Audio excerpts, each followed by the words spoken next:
오늘 하나님의 구원 계획을 통해 저희가 영적 대결이라는 제목으로 함께 하나님의 말씀 보도록 하겠습니다. 하나님께서 이스라엘 백성과 애굽 백성, 이스라엘과 애굽을 하나님의 구원 계획의 큰 두 민족으로 사용하기를 원하셔서 그렇게 준비를 하고 있습니다. 이제 저희가 오늘 말씀을 보면서요, 하나님께서 계속 언약하셨죠. 하나님의 언약에 그 가장 핵심이 되는 언약은 창세기 3장 15절입니다. 하나님께서는요, 아담이 타락한 이후에 모든 인류의 역사, 우리가 믿음의 눈을 뜨고 본다는 것은요, 모든 인류의 역사는 무엇을 이루기 위한 역사라고요? 여자의 후손으로 오신 예수 그리스도를 통해서 잃어버린 하나님의 자녀들을 구원하시는 역사. 그것을 저희가 잃어버리면요, 우리의 신앙에서 초점이 벗어나는 것입니다. 다른 많은 중요한 것들이 있습니다. 우리가 신앙생활하면서요, 하는 일들이 있죠. 교회를 섬기면서 또 많이 해야 할 사역들이 있습니다. 그런데 이 창세기 3장 15절 하나님의 이 구원 계획, 하나님께서 인간의 몸으로 오셔서 우리 모든 잃어버린 아담의 자손들을 구원하시는, 여기서 다른 쪽으로 조금 바뀌면요, 저희가 가장 중요한 역사의 흐름을 잃어버리는 것입니다. 그러기에 저희가 하나님의 이 뜻을, 하나님의 계획을 잘 갖고 말씀을 보기로 원합니다. 하나님께서 모세 이전까지는요, 주로 언약만 하셨어요. 말씀만 하셨습니다. 내가 이렇게 할 것이다, 이렇게 할 것이다. 아브라함을 택하시고 창세기 15장에 뭐라고 말씀하셨냐면요, 내가 너희 자손이 애굽에 내려가서 400년 동안 종살이를 하고 난 다음에야 구원해낼 것이다. 또 하나님께서 아브라함에게 무슨 약속을 주셨습니까? 내가 너로 큰 민족을 이루게 해주겠다. 또 무슨 약속을 해주셨어요? 땅을 주시기로 하셨죠. 내가 너의 지금 밟고 있는 이 가나안 땅을 내가 너의 자손들에게 주겠다. 그렇지만 다 뭡니까? 말만이에요. 실질적으로 아직 받은 게 없습니다. 그래서 하나님께서 이렇게 언약을 계속 하셨어요. 그런데 이 언약은요, 여자의 후손으로 오시는 예수 그리스도를 우리에게 보여주시기 위해서 한 가지씩 바둑으로 얘기하면요, 이 돌을 하나씩 놔두는 것입니다. 그림이 아직 정확하게 안 보여요. 그런데 이제 하나님께서 구체적으로 이제 준비가 됐기 때문에 아브라함에게 말씀하신 지 이제 400년이 지나서 500년이 가까웠을 때 바로 모세라는 인물을 부르셨어요. 이제 구체적으로 너희들에게 보여주시겠다는 것입니다. 그래서 오늘은 저희가 하나님께서 이 모세와 그 출애굽의 역사를 통해서 구체적으로 하나님의 구원 계획을 보여주시는 것입니다. 자, 왜 이것이 필요했었나? 430년 동안 노예 생활을 하는 것, 그리고 그 후에 모세를 통해서 이렇게 이 과정이 꼭 필요한 것인가 하는 것입니다. 왜냐면요, 한마디로 얘기하면 내가 말한 것이 진실되다는 것, 내가 언약한 것은 반드시 이룬다는 것을 하나의 드라마를 통해서, 이 출애굽하는 모세를 통해서 이스라엘 백성들이 애굽을 떠나는 이 장면을 통해서 하나의 영화로 보여주시는 것입니다. 대하 드라마 같죠? 큰 드라마를 한 편 딱 만들어 주시면서요, 역사 속에서 내가 언약하고 여호와라는 뜻이 계약하시는 하나님이라고 말씀드렸잖아요. 여호와라는 창세기 3장 15절을 계약하셨는데요, 여자의 후손으로 오셔서 사단의 머리를 짓밟으시고 우리를 사망에서 생명으로 옮기신다는 이것을 구체적으로 모세와 이스라엘 사람들을 이 이집트에서 건져내는 이 장면을 통해서 한번 구체적으로 눈에 보이게 보여주시겠다. 그때 보면 사람들이 이 사건을 보면서 정말 하나님께서 이런 계획을 갖고 이렇게 움직이시는 분이시군요 하면서 뭐라고 부른다고요? 여호와이시군요 하고 믿음으로 고백한다는 것이. 우리가 여호와 그러는데요, 여호와라는 뜻을 잘 생각해 봐야 됩니다. 여호와는요, 구체적으로 얘기하면 창세기 3장 15절을 계약하시고 그 뜻을 이루시는 분이시다. 그래서 아브라함과 이삭과 야곱에게도 여호와로 나타나셨어요. 그런데 실질적으로 그림은 보여주시지 않았습니다. 주시지 않았어요. 약속만 하셨죠. 그런데 이제 모세를 통해서는 보여주겠다는 거예요. 약속한 걸 하면 그 샘플로 하나 보여주시겠다는 거예요. 그때 사람들이 눈이 떠져서 정말 하나님이 여호와시군요, 하나님이 창세기 3장 15절을 이루실 거군요 하는 것을 보게 된다는 것이죠. 이러면서요, 하나님께서 이제 이 구약의 여호와는요, 신약의 예수님이세요. 그러면서 우리가 이 출애굽의 사건을 통해서 두 가지를 분명하게 저에게 주시고자 하는 메시지가 딱 두 가지예요. 두 가지를 정확하게 알고 있으셔야 돼요. 우리 출애굽기에 계속 묵상하고 있었잖아요, 생명의 삶을 통해서. 그런데 출애굽기 속에서 이스라엘 백성들이 애굽을 떠나서 가나안으로, 애굽을 떠나서 이 홍해를 건너 약속의 땅으로 가려면요, 꼭 두 가지 사건이 꼭 필요합니다. 이것이 예표인데요, 우리가 하나님 나라에 들어갈 수 있는 딱 두 가지 조건이, 두 가지가 필요하다는 것이에요. 첫 번째, 잊지 말아야 할 것이 뭐라고 되어 있습니까? 뭐가 필요하다고요? 창세기 3장 15절, 계약을 이루기 위해서는 꼭 뭐가 들어가야 되냐고요? 피가 들어가야 돼요. 피가 없는 제사는요, 제사가 될 수가 없습니다.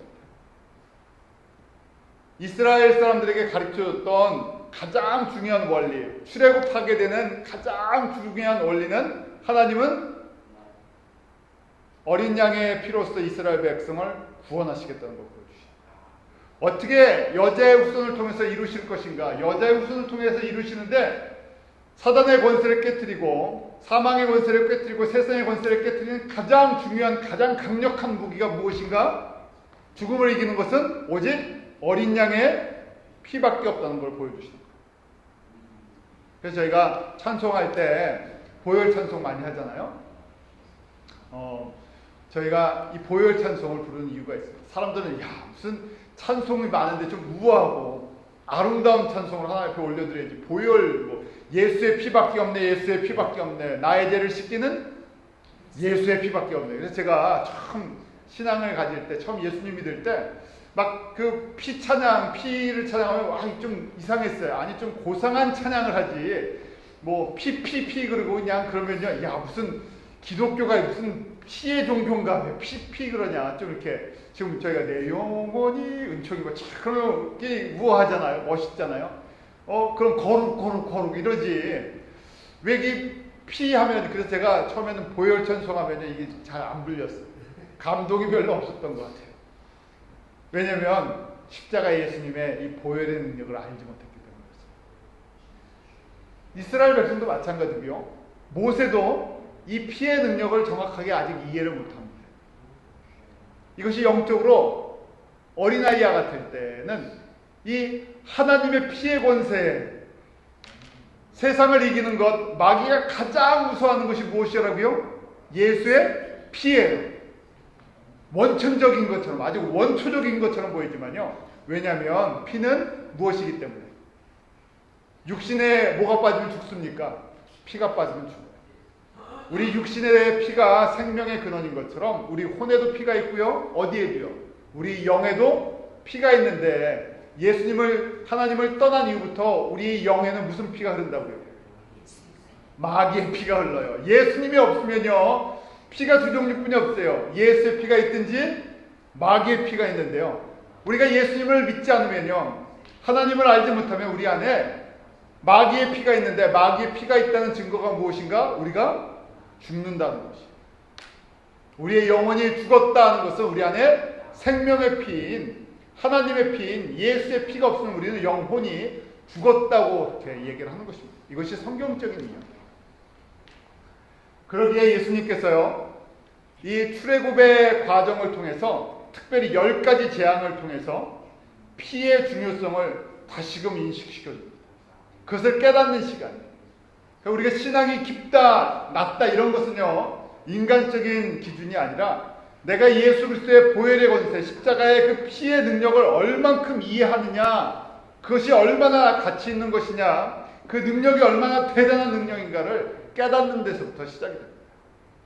두 번째는요, 세상 가운데서 하나님의 백성을 구원하는 일이 결코 만만치 않다는 것입니다. 저희가 입술로는 내가 예수를 믿기로 결정했습니다, 이렇게 쉬운 것처럼 보이지만요, 세상에서 애굽에 살던 이스라엘 백성들을 약속의 땅으로 옮기는 이 과정이 결코 쉽지 않다는 거예요. 기사와 이적을 오늘 말씀 속에서 하나님께서 많은 표징과 기사와 이적을 베풀어도 누가요? 쉽게 안 보내겠다고요? 바로가 쉽게 안 보낸다는 거예요. 그 과정을 10가지 재앙을 통해서 점진적으로 하나씩 하나씩 더 강도 있게 하나님께서 영적인 대결을 보여주십니다. 한 영혼을 구원해내는 것이나 이스라엘 백성을 구원해내는 이것은요, 영적인 전투라는 것입니다. 작전과 같아요. 우리 미군 포로들이 미군들이 아프가니스탄이나 아니면 옛날 이란에 붙잡혀 있을 때 그 군인들 감옥에 갇혀 있는 사람을 구원해내기 위해서요, 구출해내기 위해서 대작전을 벌이죠. 쉽지 않죠. 간 사람들도 다 죽을 수 있습니다. 아주 철저하게 준비를 했어요. 특수부대를 보내갖고 뽑아오는데요, 잘하면 성공하고 잘못하면 다 죽죠. 그만큼이요 붙잡혀 있는 것이에요. 그래서 이것을 하나님께서 430년 동안 살게 하면서 노예로 붙잡혀 있게 만드셨어요. 그래서 노예로 붙잡혀 있는 이스라엘 백성들을 어떻게 구출해내는지 구출 작전을 보이면서 이제 이것이 예수님께서 우리를 세상 속에 우리가 붙잡혀 있는데요, 나는 세상에 붙잡혀 있는지 모르고 살았어요. 그런데 우리가 영적으로 보니까 세상에 붙잡혀 살고 있는데, 세상에 붙잡혀 있는 우리를 하나님께서 어떻게 구원해내시는지 그 과정을 저에게 보여주시는 것입니다. 자, 이 과정 속에서요, 하나님께서 상징적으로 이렇게 보여주시는 거예요. 첫 번째, 우리가 아브라함의 자손이었던 모세, 아론은요, 모세는 오늘 말씀 1절에 보니까 하나님처럼 그렇게 보여진다는 거예요. 그 다음에 아론은 모세의 대언자처럼 보여줘요. 그래서 이스라엘 백성은 하나님의 백성으로 보여주고요, 이제 애굽 땅에 있는 애굽 땅은 사단의 나라로 상징적으로 보여주시는 거예요. 왜냐하면 우리가 살고 있는 이 세상은 누구의 권세 가운데 있기 때문에, 공중 권세 잡은 마귀의 권세 가운데 있기 때문에요, 우리는 모르는데 이 땅의 권세를 마귀가 쥐고 있는 사단의 땅에서요, 바로는요 파라오인데요, 이집트의 왕이잖아요. 그런데 사단을 상징해요. 세상의 왕을 상징해요. 또 애굽의 백성은 사단의 백성을 상징해요. 상징이라는 걸 잘 이해하십시오. 실질적인 것보다 상징, 그림을 보여주기 위해서 드라마의 배역으로 불러주셨다는 것이. 그래서 애굽 사람은 영원히 마귀의 자녀다 이렇게 생각하시면 안 돼요. 중동에 있는 이스마엘 자손은 영원히 사단의 자손들이다.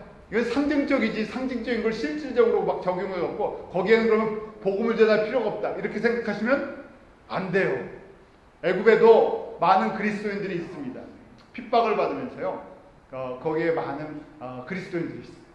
또 우리 팔레스타인에도 예수를 믿는 사람들. 그렇기 때문에 이건 상징적으로 보여준다는 거예요.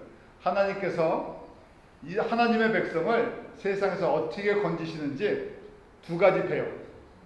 첫 번째는 하나님의 자녀가 되는, 또 하나님을 대언하는 모세와 아론과 이스라엘 백성이 있고, 그 모세와 아론과 이스라엘 백성, 하나님의 백성을 세상에서 못 나가도록 붙잡고 있는 사단과 사단의 권세와 백성들이 있다는 것을 상징적으로 보여주면서요, 이 작은 사건을 통해서 구원의 큰 그림을 보게 하십니다. 여기까지 다 이해하시죠? 그럼 여러분들이 이제 구체적으로 하나님께서 어떻게 하나님의 백성을 구원하시는지 그것을 보게 됩니다. 저희가 하나님께서 이렇게 모세와 아론을 부르셨어요. 모세를 하나님처럼 사역하게 하고요, 아론을 모세의 대언자처럼. 그리고 바로의 마음은 강팍하게 만들어 주셨어요. 강팍하게 한다는 것은요, 일부러 하나님께서 막 그렇게 시켰다는 것이 아니라 로마서 1장에 보면 내버려 두신다는 표현이 있습니다. 사람이 하나님을 마음에 두기를 싫어하는데 내버려 두셨다. 하나님께서 은혜를 베풀어 주시지 않으면 우리는 강팍한 사람입니다. 마음이 단단한 사람입니다. 우리가 예수님의 은혜를 스스로 깨닫는 것이 아니라 하나님의 은혜라고 얘기하잖아요. 은혜를 베풀지 않으면 어떤 사람 같다고요? 바로 같고요, 애굽에 사는 백성들. 상징적으로 보여주실 뿐인데 사실은 그렇게 살아가요. 자, 하나님께서 바로의 마음은 그냥 내버려 두셨어요. 왜냐하면 사탄을 상징하고요. 사탄이 이렇게 역사한다는 것을 보여주기 위해서 세상이 이렇게 역사한다는 것을 보여주셨어요. 자, 그 다음에 이제 10가지 재앙이 시작이 됩니다. 10가지 재앙은요, 하나님의 백성을 구원할 때 있는 영적인 대결을 이렇게 10가지 단계로 보여주세요. 그래서 저희가 거기에 보면 옛날에 한번 배우셨죠? 그래서 이거 10가지 순서대로 한번 외우시면 좋은데, 제가 한글로 밑에 조그맣게 써놨는데 영어로도 있고요. 첫 번째 피, 그 다음에 피개, 개구리, 그 다음에요 팔이 아주 지저분한 건 다 나오죠. 피개, 이파, 그 다음에요 악질, 이 가축에 일어났던 악질, 그 다음에 사람에게 독종, 그 다음에요 우박, 그 다음에 우박에서 좀 남은 게 있으니까 메뚜기가 싹 먹어버리고요. 그 다음에 흑암, 마지막에 장자의, 초태생의 죽음, 장자의 죽음까지. 자, 10단계가 흘러갑니다. 그래서 이 사진으로 잠깐 보여드렸는데요. 빨리 하시기 별로 컬러가 잘 안 나와서 여러분들이 그냥 외우십시오. 잘 외워두세요. 점진적이에요. 자, 이 10단계가 필요한 이유가 무엇이라고요? 하나님께서 10단계를 보여주시는 것이 피의 중요성과 어린 양의 피가 꼭 들어가야 되는 것, 그 다음에 영적인 대결이 결코 전쟁이 만만치 않다는 것이에요. 제가 예수를 그냥 거저 믿고 거저 사는 것처럼 보이는데요, 예수님을 믿고 구원을 받는 이 과정이요 결코 만만치 않다는 거예요. 오늘 우리 사형리 같은 걸로 전도할 때 예수님을 나의 구주로 영접하기 원하시면 나를 따라 기도를 하십시오. 그래서 저희가 쉽게 예수를 믿는 것처럼 보이지만 제가 그 안에 깊은 내용이 있다는 것이, 고백은 쉽게 한 것처럼 보이지만 이 내용을 깊게 묵상하고 이해하는 것이 저희가 복음의 가치를 알았다는 가정이죠. 자, 첫 번째 우리 하나씩 하나 보죠. 첫 번째가 1단계가요. 피의 재앙이에요. The plague of blood라고 되어 있는데요. 출애굽기 처음 7장에 이제 나오기 시작해요. 하나님께서 모세를 보내셨어요. 나일강의 물을 갖다가 피로 변하게 합니다. 자, 이것을 보고요. 출애굽기 7장 17절 18절 한번 같이 읽어볼까요? 시작. 여호와가 이같이 이르노니 내가 이로 인하여 나를 여호와인 줄 알리라 하셨느니라. 볼지어다 내가 내 손의 지팡이로 하수를 치면 그것이 피로 변하고 하수의 고기가 죽고 그 물에서 악취가 나이니 애굽 사람들이 그 물 마시기를 싫어하자 하라. 그 처음에는 하나님께서 지팡이 갖고요 어떻게 했습니까? 지팡이 던지면요 뱀이 되게, 그래서 그걸 다시 지팡이 끝을 잡으면 어떻게 되면 뱀의 꼬리를 잡으면 다시 지팡이가 돼요. 그런데 바로가 그 정도 보고 어떻게 합니까? 그거 우리 애들도 해 가면서요 마술사랑 무슨 그 술개 뭐 그냥 무당이나 뭐 그런 사람들 있죠. 그런 거 불러갖고요, 야 흉내 내봐 하니까 똑같이 흉내를 내요. 왜냐면 세상도요 하나님의 능력을 흉내냅니다. 마귀도요 영적인 존재라 그랬죠. 마귀를 저희가 무서워하고 두려워할 필요는 없지만 마귀의 권세를 무시할 필요는 또 없어요. 마귀가 그렇게 만만치 않습니다. 그냥 인간적인 측면으로 보면요 인간보다 훨씬 단수가 높아요. 사람 속이기 쉽습니다. 우리보다 차원이 높기 때문에 그래요. 그러니까요 우상도 섬기고 사람들이 말도 안 되는 거 이거 섬겨갖고요 재산도 갖다 바치고 또 죽기도 해요. 신문에 얼마 전에 보니까 무슨 기계교라는 것도 있더라고요. 기계교 뭔가 했더니요 어떤 사람이 시키는 대로 하는 거예요. 시키는 대로. 왜 시키는 대로 하냐 그러니까 그 시키는 대로 하면 복을 받는다고 했어요. 처음에는 쉬운 것부터 시킨대요. 가서 피자 한 판 사갖고 와라. 그러면 이제 기계처럼 갖다 사다 줘야 되는 거예요. 복을 받으려고. 그러다가 이제 조금 좀 심한 걸 시키는 거예요. 점점 순종하는 걸 보겠다. 마지막에 이제 재산 갖고 와라. 그래서 집에 있는 없는 재산 다 갖고 오세요. 망하게 만든 거죠. 그걸 누가 그런 거 믿냐 그러는데 믿는 사람이 있더라. 그 안에 뒤에서요, 마귀가 장난하면요, 사람이 아주 우스운 존재가 돼요. 자, 지팡이가 변하는 것 같고는요, 지팡이가 뱀이 되는 것 같고는 믿지도 않았어요. 그래서 처음으로 주신 게 나일강의 물을 치면 피로 변하고 그 안에 있는 고기가 죽는 거예요. 그랬더니 어떻게 합니까? 바로도요, 똑같은 걸 흉내내요. 저희가 이 과정들을 보면서요, 이 첫 번째, 이 나일강을 왜 치게 하셨나 하는 것이에요. 나일강을 피로 변하게 하는 이유예요. 이집트에 혹시 가보신 분 계십니까? 안 갔지만요, 저희가 다 알고 있어요. 나일강은 이집트의 젖줄이에요.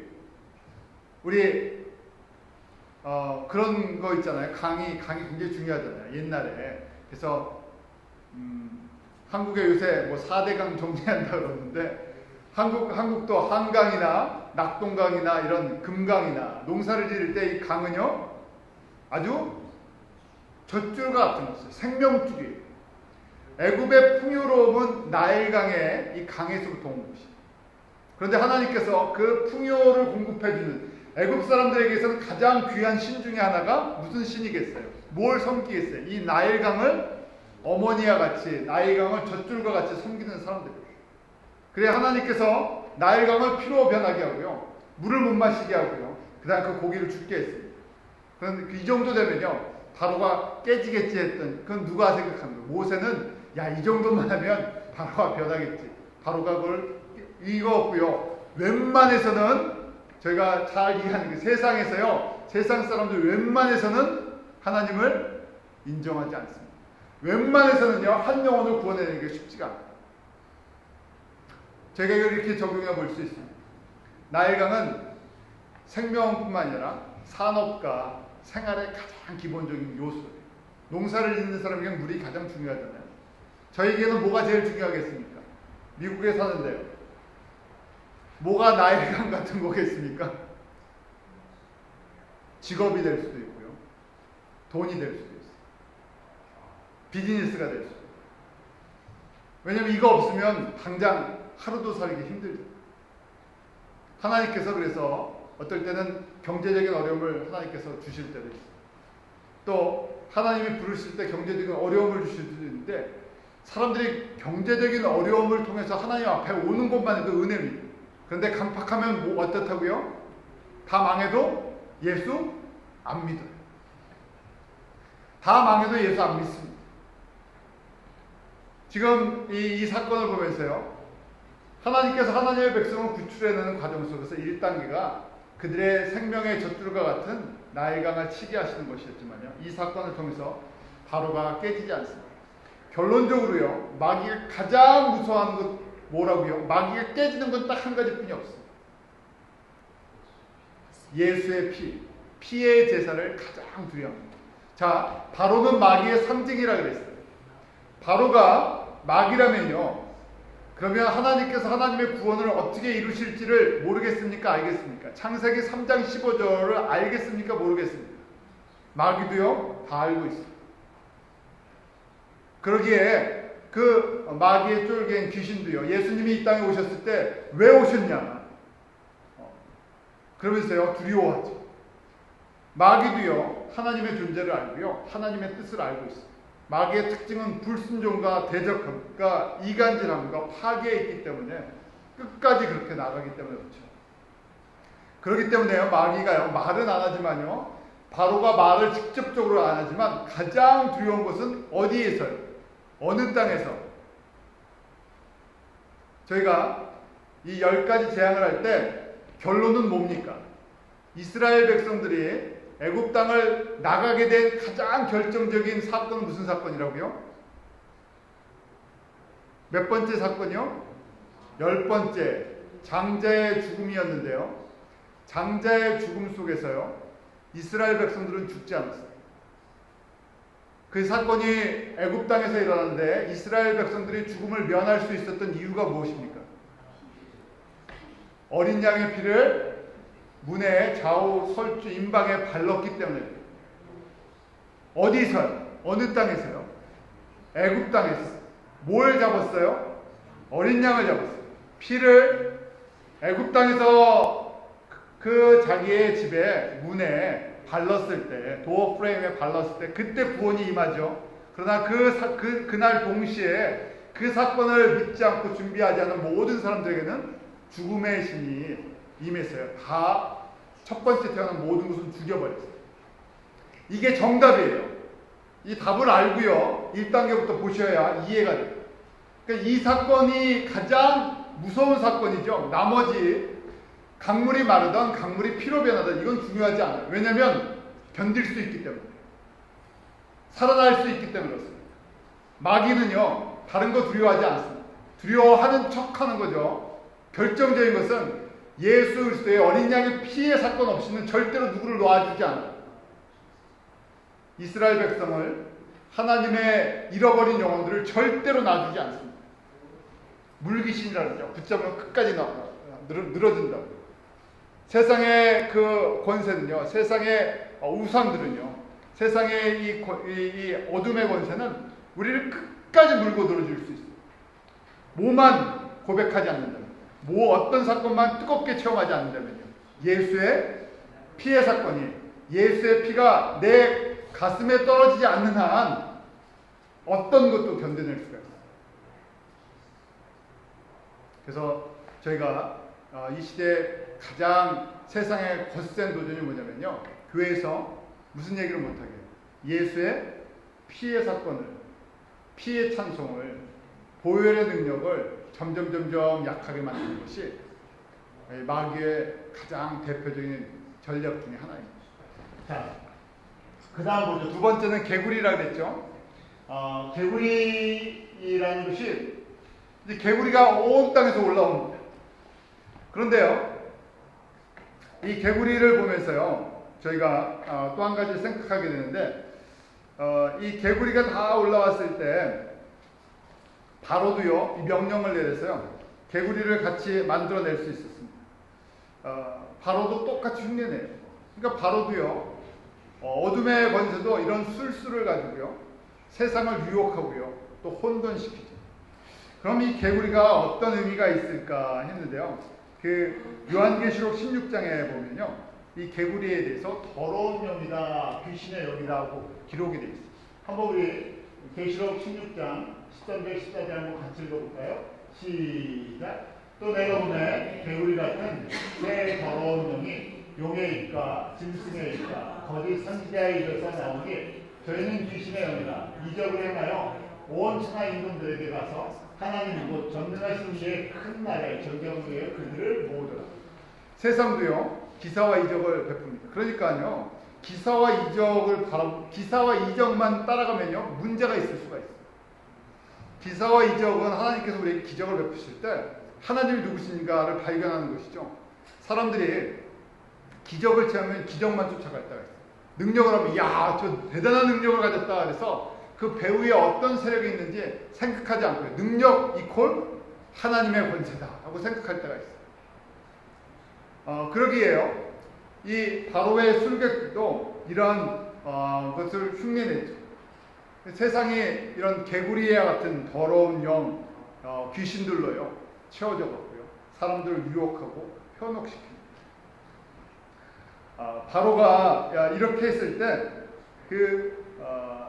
모세는요 이때까지 아직 정확하게 바로가 가장 두려워하는 것이 무엇인지를 잘 몰랐어요. 영적으로요 이렇게 해나가면 하나님께서 이렇게 기적과 이적을 베푸시면 바로가 풀어주겠지 하고 안일하게 쉽게 생각했어요. 그래서 바로는요 이러한 모세의 그 영적인 상태를 파악하고요 어떻게 하든지 이리 빼고 저리 빼면서요 들어줄 듯 안 들어줄 듯 하면서 계속 넘어갑니다. 세상은 그래요. 세상은 우리에게 적당히 타협하게 하고요 또 한 수 접어주는 것처럼 해서 실속을 챙깁니다. 우리 신앙생활을 그렇게 하게 해요. 적당히 하게, 적당히 교회도 하고 적당히 세상도 알고 적당히 타협하는 법을 배우게 해요. 너무 예수님 얘기만 하고 십자가 얘기하면 고지식하다고 얘기를 합니다. 그래서 그런 사람들을 갖다 자꾸만 한쪽에 몰아버리죠. 바로는요, 이렇게 하나하나 넘어가면서요, 일단 위기만 극복하면, 이 개구리만 치워주면 자기가 다 들어주겠다는 식으로 얘기를 하죠. 모세는요, 그렇게 쉽게 이 바로의 얘기를 듣고 넘어갑니다. 이러면서요, 노예로 있는 이스라엘 백성들을 건져내가는 한 단계 한 단계 계속해서 그 다음 단계로 하나씩 올라가죠. 세 번째는요, 저희가 이해 재앙이에요. 이해 재앙이 출애굽기 8장 16절을 보면 하나님께서 그 말씀하시기를 내 지팡이를 들어 땅에 티끌을 치라 하라. 그것이 애굽 온 땅에 이가 됩니다. 그런데요, 이때 이 세 번째 재앙을 보면서요, 술객들이 자기 술법으로 이같이 행하여 이를 내려 하였으나 못하였고 이는 사람과 생축에게 있는지라. 무슨 얘기냐면 세 번째부터 이제 구별이 돼요. 세 번째에서부터는요, 술객들이 흉내를 못 내는 거예요. 이는 못 만들어내는 거예요. 개구리까지는 어떻게 해봤는데요, 이는 하지 못합니다. 이러면서요, 이제 모세는 이 정도면 승리했겠지 하고 생각했죠. 그러면서 술객들이 뭐라고, 신하들이 뭐라고 얘기하냐면요, 이것은 하나님의 권능. 바로에게 이야기하기를요, 뭐라고 영어로 This is the finger of God. 하나님의 손길이 아니면은 이런 일이 일어나지 않습니다. 이 정도는 바로가 들어줄 줄 알았는데요, 바로 들어주지 않습니다. 이것이 세상의 모습들이에요. 그 다음에 또 한 가지 넘어가죠. 그 다음 네 번째가 팔입니다. 8장 22절 보면 이 파리의 재앙은요, 더 선명하게 하나님께서 하나님의 백성과 세상을 구별하십니다. 파리 때가 있는데요, 8장 22절 23절을 보면 내가 내 백성에 거한 고센 땅을 구별하여 그곳에는 파리 때가 없게 하리니 이로 말미암아 나는 세상 중에 여호와인 줄을 내가 알게 할 것이다. 무슨 얘기냐면요, 파리 때가 이런 파리의 재앙인데 어느 땅에만 있다고요? 애굽 사람들이 사는 땅에만 있고, 같은 애굽 땅에 있는데 이스라엘 사람들이 거주하는 고센 땅에는 파리가 안 오는 거예요. 희한하죠. 그래서 하나님께서 내가 이스라엘 백성과 그 다음에 세상 백성을 확실하게 구별하시겠다. 한쪽에는 은혜를 주시고 한쪽에는 징계를 하시겠다. 그래서 세상 사람들 속에 내가 누구라고요? 여호와인 줄을 알게 하시겠다고 말씀하셨어요. 여호와의 뜻이 뭐라 그랬습니까? 계약하시는 하나님. 뭘 계약하셨다고요? 창세기 3장 15절. 여자의 후손으로 오실 것이고요. 여자의 후손이 어떻게 하신다고요? 원수의 머리를 짓밟을 것이다. 그런데 어떻게 승리하세요? 피로써. 여자의 후손으로 오셔서 피를 흘려주시겠다. 생명의 피를, 거룩한 피를 우리에게 나눠주시겠다. 저희가 이러한 은혜를 받고 하나님께서 우리를 하나님의 백성으로 삼아주셨어요. 우리를 구별해 주셨어요. 저희는 똑같이 사는 것처럼 보이잖아요, 세상에서요. 그런데 하나님께서 어떻게 합니까? 하나님께서 하나님의 백성들에게는요, 이런 은혜를 베풀어요. 구별하시는 은혜를 베풀어요. 세상에서 구별하시고요, 하나님께서 공급해 주시고, 세상에서 구별하셔서 하나님의 권능을 공급해 주세요. 세상에서 구별하셔서 궁극적으로 우리를 하나님의 자녀가 되게 하시고요, 구원의 길로 인도해 주시고. 그래서 내가 예수를 주라고 고백하는 것, 예수님이 나의 주라는 것이 여호와이십니다 하는 것을 볼 때 창세기 3장 15절부터 지금부터 6,000년 동안 하나님께서 이것을 준비하셔서 나에게 주신 선물, 우리가 받은 선물 중에서 가장 값진 선물. 어떤 사람이 나를 위해서 10년 동안 어떤 걸 만들었어. 아주 아름다운 걸 만들어서 나에게 소중하게 10년 동안 만들었어. 10년 동안 아무것도 안 하고 그것만 만들었다고 생각해보세요. 그걸 제가 받으면요, 그걸 값으로 매길 수 있겠습니까? 어떤 사람이 나를 위해서요, 태어나면서부터 지금까지 한 가지를 나에게 선물로 주기 위해서요, 평생을 보냈어요. 그걸 나에게 줬어요. 70년의 작품. 밥만 먹고 그것만 했는데 그걸 받으면 저희가 뭐라고 하겠어요? 그 사람에게 정말 갚을 수 없는 빚을 받은 것이죠. 하나님께서 나에게 하나님의 자녀가 되기 위해서요, 창세기 3장 15절부터 그 하나님이 언약하시고 그 선물을 나에게 만들어서 주셨어요. 예수 그리스도의 그것이 바로 십자가에서 흘리신 피라는 거죠. 저희가 이 말씀을 보면서요, 한번 여기까지만 오늘 여기까지만 한번 보면서요, 우리가 내가 생각하는 나일강을 하나님께서 만지실 때가 있어요. 나는 나일강을 의지하고 살아갔는데 어떨 때 나일강이 피로 변하는 사건도 있고요. 거기서 나오는 고기 갖고 살았는데요, 그 고기가 죽을 때도 있고, 내가 생각하는 것처럼 일이 안 풀릴 때도 있어요. 그런데 궁극적으로는요, 이 모든 과정 속에서 하나님께서 나를 훈련시키시고 이 하나님의 자녀의 구원의 은혜를 베푸시기 위한 과정이라고 생각합니다. 마지막 10번째 재앙을 통해서 하나님께서 궁극적으로 나를 건지실 것을 생각하면요, 저희가 이 지금 중간중간의 단계들을 견딜 수가 있어요. 그래서 우리가 믿음으로 성숙해질 때, 하나님의 뜻을 깊게 알 때, 세상에서 흔들리는 것이 아니에요. 세상의 풍랑에 흔들리는 것이 아니라 말씀 가운데 흔들리지 않는 평강을 누릴 수가 있죠. 오늘 저희가 이 말씀을 묵상하시면서요, 또 하나님께서 나에게 베푸시는 그 은혜들을 기억하시기 바랍니다. 기도하겠습니다. 하나님 아버지, 출애굽의 과정들을 저희가 바라봅니다. 갑자기 즉흥적으로 일어난 사건이 아니라 여호와 하나님 계약하시고 그 구원을 이루시는 하나님께서 그 아들을 주셔서 생명을 주시려고 저에게 보여주신 큰 사건인 것을 봅니다. 한 영혼이 천하보다 귀하며 한 영혼을 구원하는 것이 바로 하나님께서 생명을 드리시는 이러한 위대한 희생 없이는 불가능했던 것을 보게 됩니다. 우리가 의지하는 세상의 것들을 내려놓게 하시고 어둠의 권세를 저희가 두려워하는 것이 아니라 예수 그리스도의 피의 권세를 가지고 내가 구원받은 이 구원의 은혜를 또한 증거할 수 있는 믿음의 사람들로 서게 하여 주시옵소서. 다시금 우리 가운데서 행하시는 하나님의 구원의 큰 손길을 날마다 보며 찬송하며 주님과 동행하게 하여 주시옵소서. 10가지 재앙을 통해서 이스라엘 백성을 구원하신 것처럼 나의 삶 속에서 이 영적인 전투를 감당할 수 있도록 늘 성령의 기름 부으심과 하나님의 말씀의 검을 저희로 간직하게 하여 주시옵소서. 예수님의 이름으로 기도합니다.